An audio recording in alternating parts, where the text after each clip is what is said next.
हैदराबाद से तशरीफ फरमा MIM के सभी मुअज़्ज़ज़ अराकीन असम्बली, मुख्तलिफ मकामात से मुख्तलिफ सूबों से आए हुए MIM के ज़िम्मेदार साथियों, यहाँ पर मौजूद मुमरा और अतराफ के मोहतरम और मुअज़्ज़ज़ हाज़रीन, गय्यूर नौजवानों, मीडिया के अच्छे साथियों और कौम और मिल्लत की पाकीज़ा बेटियों, यह वक्त किसी तवील गुफ्तगू का नहीं है, लेकिन जब लब पर बैरिस्टर असदुद्दीन अवैसी का नाम आता है तो न जाने ये शेर मुझको क्यों याद आता है कि मत से हल हमें जानो, फिरता है फलक बरसों, तब खाक के पर्दे से तुझसा इंसान निकलता है। मेरे भाई और बुजुर्गों, इस वक्त यहां इत्तफाकिया तौर पर आपके शहर में MIM का नेशनल कन्वेंशन हुआ। उस मौके से लोगों को जमा होने का मौका मिला है। मैं दिल की गहराइयों से इस महफिल के मुनक़िद करने वाले अजीज़ी सैफ एटान और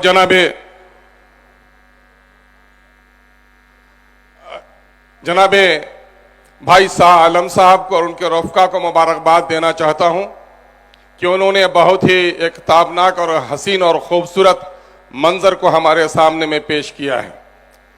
गर्चे अजीज़ी सैफ पठान ने अपने इस्तक़बालिया गुफ्तगू में अपने दर्द का इजहार किया है, लेकिन मैं मुबारकबाद देता हूं और सलाम करता हूं उस नौजवान को कि उस नौजवान ने तमाम तर मसाइब और आलाम को जिस जुरतमंदी से जिसका मुकाबिला किया है, ये दरअसल MIM के गय्यूर नौजवानों की खूबी है। मैं उन्हें मुबारकबाद देना चाहता हूं कि सैफ पहरे बैठा दिए थे फिरौन ने, लेकिन मूसा की आमद को कोई रोक न सका। आग लगा दी गई थी, लेकिन पैगाम इब्राहिमों को कोई नहीं रोक सका, बल्कि तारीख शाहिद है, कांटों में जो खिलता है, शोलों में जो पलता है, वही गुल गुलशन की तारीख बदलता है। यकीनन है कि तुम्हारा नाम तारीख बदलने वालों में लिखा जाएगा। यहाँ के MLA की शरारत का तज़किरा भी आपने किया है। सिर्फ मामला मुमरा का नहीं है, बल्कि वतन अजीज में सत्ता के नशे में चूर लोगों ने जो शरारत यहाँ कर रखी है, मुल्क के बेशतर हिस्सों में शरारत कर रखी है। इन 75 सालों में उनकी नस्लों को निशाना बनाया, जिन लोगों ने इस मुल्क की आज़ादी के लिए न जाने कितनी सौबतें बर्दाश्त की हैं। 1857 की तहरीक आज़ादी हो या 1947 के 15 अगस्त के सूरज के तुलू होने तक, अगर इस वतन अजीज को अंग्रेजों के नापाक पंजों से छोड़ाने में किसी ने अव्वल रोल अदा किया है, यकीनन है कि सबका रोल उसमें है। लेकिन अवैसी का, अख्तर का, सादान का, सैफ के खानदान का सबसे बड़ा उसमें हिस्सा रहा है, इसे कोई इनकार नहीं कर सकता। लेकिन आज हम कहाँ हैं? हम कहाँ हैं? हमको गौर व फिक्र करने की जरूरत है।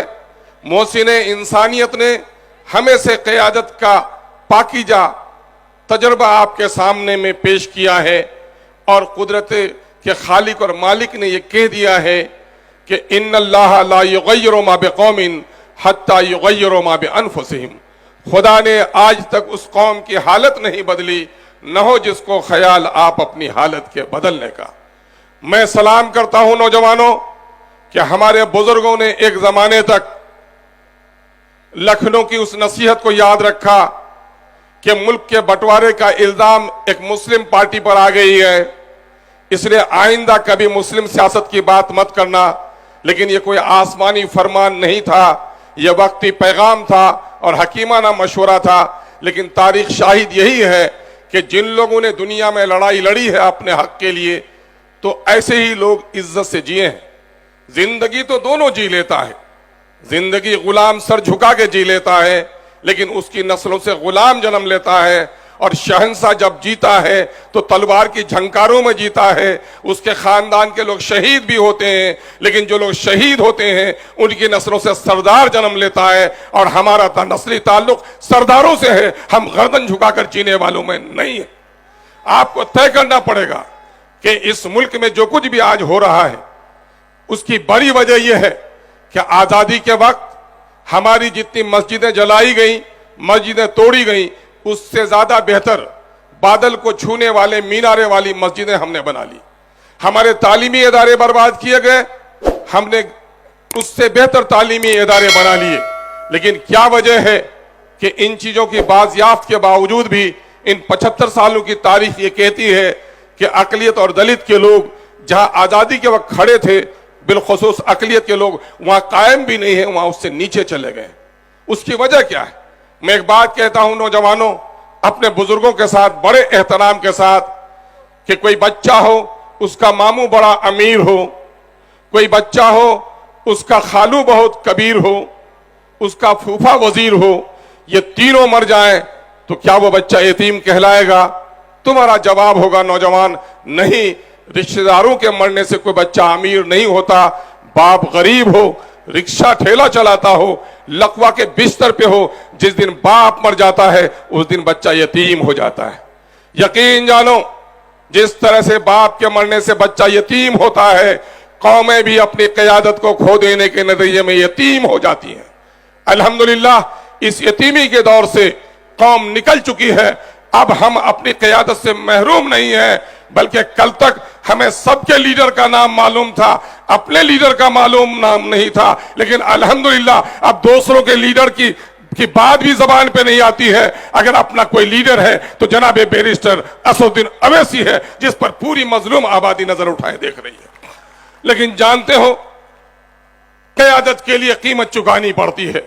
क़यादत के लिए कीमत यही चुकानी पड़ती है जो फरसुदा और जालिमाना निजाम होता है। वो सब कुछ बर्दाश्त कर सकता है, लेकिन क़यादत को बर्दाश्त नहीं कर सकता। अभी बिहार को देखो, जिस सरजमीन से मैं आया हूं, क्या हुआ वहां लोगों ने, एक वक्त था जो MIM को कोई तरह नहीं दी लोगों ने, लेकिन जब MIM जीत कर आई तो वो लोग जो लोग कल तक अकलियतों और दलितों के उत्थान की बात करते थे, वो लालू जी जो कहते थे कि दलितों अकलियतों अपने दरमियान में लीडरशिप पैदा करो, वो नीतीश जी जो कहते थे इंसाफ के साथ तरक्की में सब कोई शामिल हो जाओ, लेकिन भाजपा के लोग तो हमारी गर्दन काटते ही हैं। लेकिन हमारी क़यादत की गर्दन जिसने काटी उसका नाम इन्हीं सेकुलर पार्टियों से वाबस्ता है, जिसका नाम राष्ट्रीय जनता दल और जदयू है। यानी इस मुल्क में जो लोग भी वोट के सौदागर हैं, वो आपका वोट तो हासिल करना चाहते हैं, लेकिन आपको क़यादत में हिस्सा नहीं देना चाहते। गईयों नौजवानों, तारीख को मुड़कर देखो। गांव बस्ती में कभी तुमने देखा होगा, तुम्हें मायूस होने की कतई जरूरत नहीं है। दिन हमारे लौट रहे हैं, हमने अभी अंगड़ाई ली है।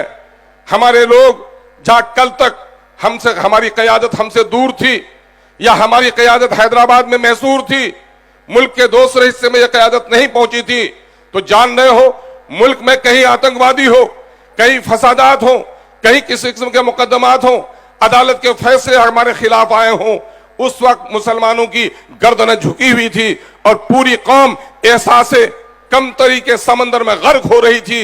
अगर एहसासे कमतरी के समंदर में गर्क होने से किसी ने हमारी गर्दनों को ऊंचा होने का सिखाया और दलील की गुफ्तगू के साथ, मुदल्लल बात के साथ, चाहे पार्लियामेंट हो, टीवी में जब हमारी वकालत की और मुल्क के आईन की वजाहत की, तो मुसलमान नौजवानों की गर्दनें जो झुकी हुई थी, उन गर्दनों को ऊंचा होने का काम अगर किसी ने किया है तो उसका नाम बैरिस्टर असदुद्दीन अवैसी है। इसलिए हम अपनी नस्लों तक इस बात को मुंतकिल करना जरूरी समझते हैं कि हम सब कुछ दे सकते हैं, लेकिन अपनी क़यादत नहीं दे सकते। एक इंसान का अपना वजूद, हर चीज उसमें कीमती है, एक उंगली भी, जानू भी, बाजू भी।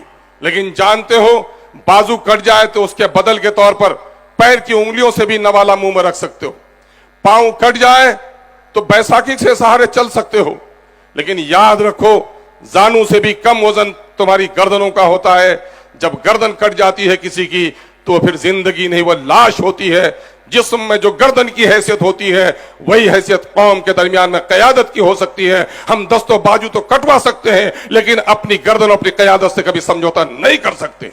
उसके लिए हमें लड़ना पड़ेगा। और ये तालियां नहीं, तालियां तो तमाचे होने चाहिए कि उन जालिमों के रुखसार सुर्ख हो जाए। तुम्हारी गैरत की कसम तुमको, कि तुम्हें अपने सफों में तैयारी करनी पड़ेगी, बर्दाश्त करना पड़ेगा, लड़ना पड़ेगा। और यही नहीं समझो कि मेरा आदमी जीत रहा है या हार रहा है। आज से 40 साल कबल जबकि बीजेपी बहुत कमजोर थी। जनसंघ जब 80 से कवल जनसंघ थी, चौराहे के एक पारचोन वाले ने वोट दिया। उस जमाने में चिराग छाप के नाम से उनका सिंबल हुआ करता था। लोगों ने पूछा किनको वोट दिया? कहा कि मैंने लट्टू छाप को ही, चिराग को वोट दिया। कहा तुम्हारा नुमाइंदा जीतेगा? तुमने तो गढ़े में अपना वोट डाला। क्या कहा उस शख्स ने? साहब मैं जानता हूं कि मेरा नुमाइंदा 500-700 से ज्यादा वोट नहीं लेकर आएगा। तुम्हारा कौल सही है कि मैंने अपना वोट गढ़े में डाला है, लेकिन ये जब गढ़ा है तो हर साल जब तक 2-4 टोकरी मिट्टी उसमें न देंगे तो ये गढ़ा नहीं बढ़ेगा। 77-80 तक जो गढ़ा था आज दीवार बनकर सामने में खड़ा है। और हमारे दरमियान में ये जुम्मन और कल्लू हमें सिखाते हैं कि साहब क़यादत की बात मत करो, समझौता करके जी लो। तुम्हें मालूम नहीं, तुगलक और तैमूर के जमाने में आज से ज्यादा आबादी हमारी नहीं थी। हाँ, हमारी तादाद ज्यादा नहीं थी, हमारी इस्तेदाद बेहतर थी। नौजवानों, तादाद नहीं इस्तेदाद भी हमारे दरमियान में पैदा करनी है। यह साथ कमतरी जो सिखा दिया है कुछ मनहूस दानिश्वरों ने हमें कि जिस तरह से वो समझौता कर जी लो। जीने का नतीजा क्या हुआ?